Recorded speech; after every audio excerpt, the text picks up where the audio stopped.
I'm the president of the Public Assets Institute, and just a little bit about the Institute. The Public Assets Institute is a nonpartisan nonprofit located here in Montpelier.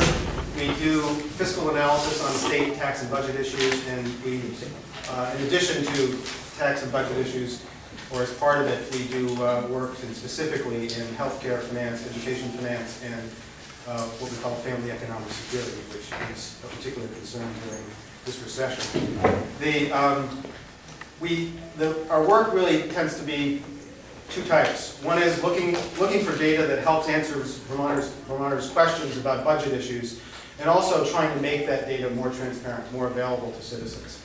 And in this latter role, we've developed a partnership with the Ethan Allen Institute and have set up VermontTransparency.org, which is a website that has historic tax and budget information from going back 20 years.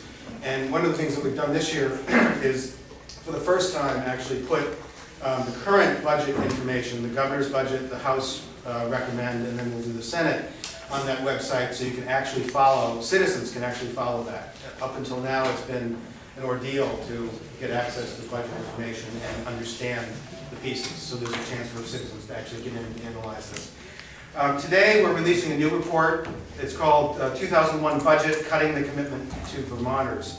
And this is part of our work over the last couple of years to understand what's going on with the state budget, particularly during this recession, and discuss our findings with Vermonters. We tend to hear a lot about the $150 million deficit, but few of us really understand where that number came from. Like, how is it we talk about a $150 million deficit?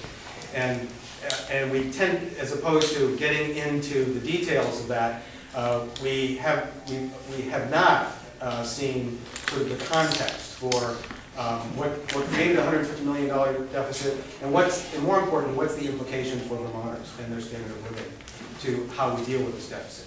So this report looks back at the last major recession to help us gain some understanding about this recession. And Jack Hoffman, who's a senior policy analyst with the Public Assets Institute, did most of the work on this project, and he'll explain, do a brief presentation about the report and findings, and then introduce our panel. Jack?